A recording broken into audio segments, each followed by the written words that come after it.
สบายดีพี่น้องฝนตกพากันมาแจกอีหยังขนมกับอีหยังน้ำให้น้องๆนักเรียนประถมบ้านคันธาจารย์เฮาแจกสุดกีฬาแล้วก็แจกสุดกีฬาให้พวกนักกีฬาเนาะแล้วก็แจกขนม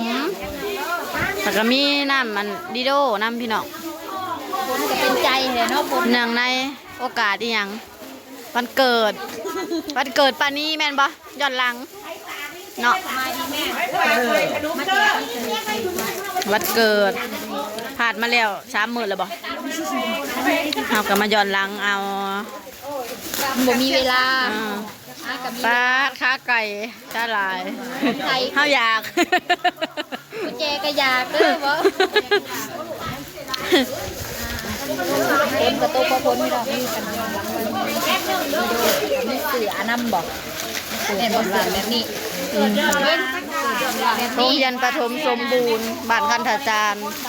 ปิดหันหลังมาดูเสพไทยสิได้ชุปนีน่ะเวลาลงเดินจังไพ่มาเตะแล้วก็ไม่ใช่ชุปนีเสือนั่นจะมอบให้แม่ทั่วไว้คือจังมีสื่อนำค่ะปะไพ่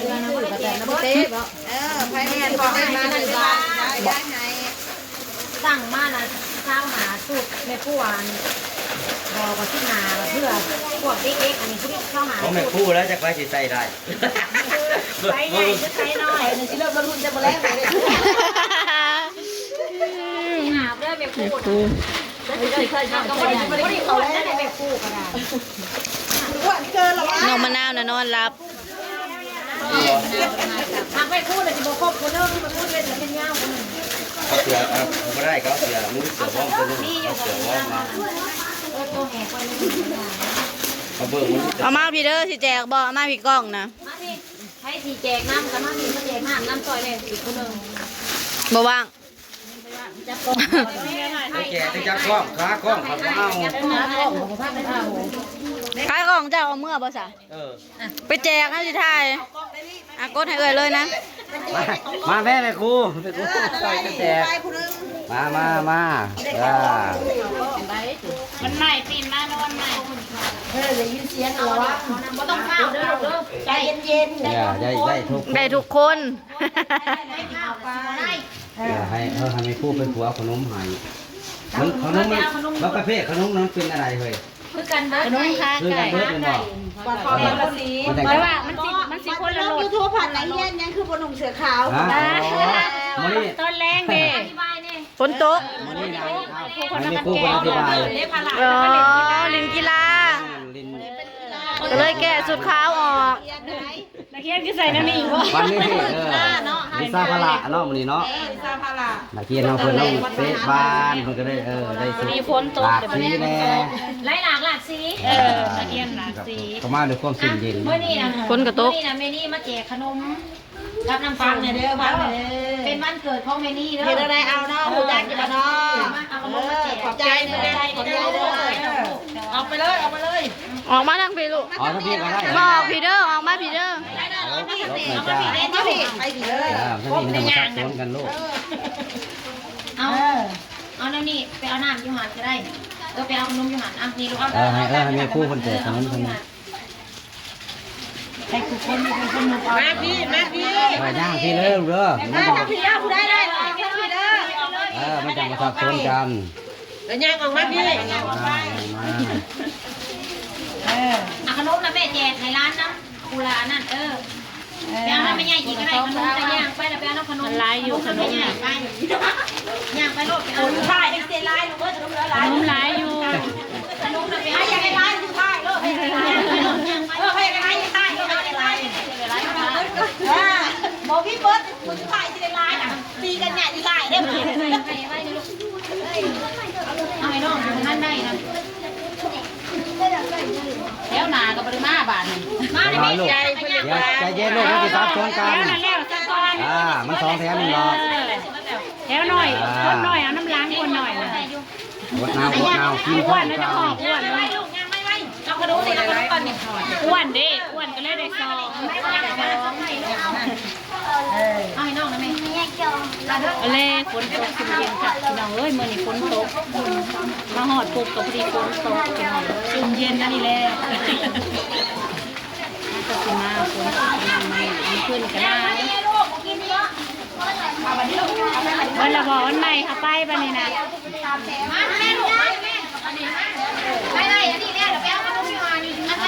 รางวัลใหม่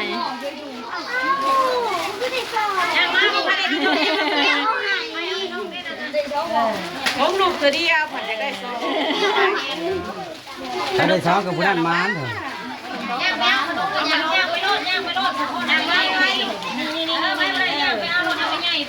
ไปอย่าตันห้างกันไปลูกไว้ไปเลย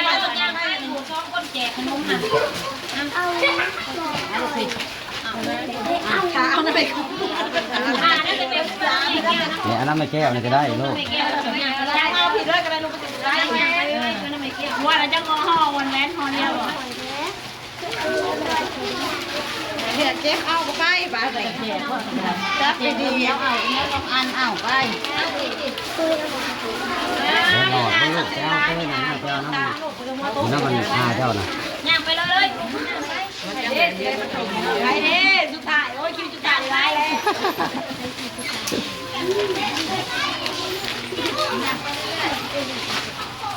ลยไม่แก้วอะไร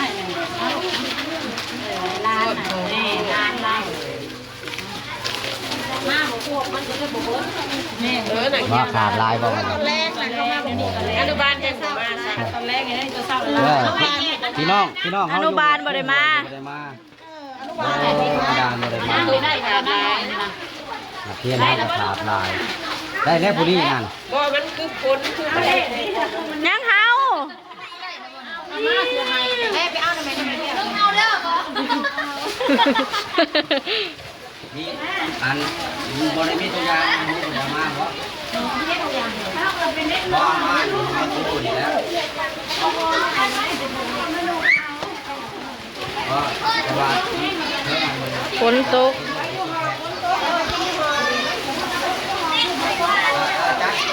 จัดเป็นเรื่องอะไรครับมาฟังกัน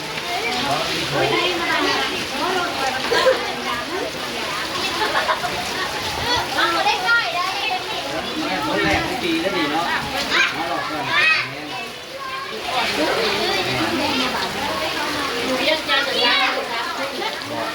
เนื้อลูก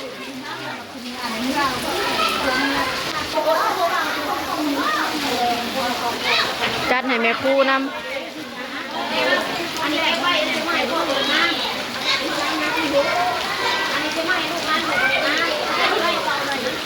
ก็จะใส่ลูกมันปั้นกันแล้วไปเอาอันนี้มาจับแล้วก็ชิถ่ายรูป มีอะไรสุกีฬาจักรโสด ส่วนกีฬาน่ะซาวรวมทั้งห้องของผู้ เรียนคิดมาเนาะพูดดี เพราะว่า เช้า ซาวส้ม แล้วก็ประมาณมื้อนึง ขนม นี่แหละ เราได้ไว้เนี่ยนะนี่บอกให้ไปพูดเก็บไว้ให้นักเรียนเองเด้อแต่ว่าบ่ได้ทุกคน ให้นักกีฬาเนาะ เวลาออกแข่งตำรวจ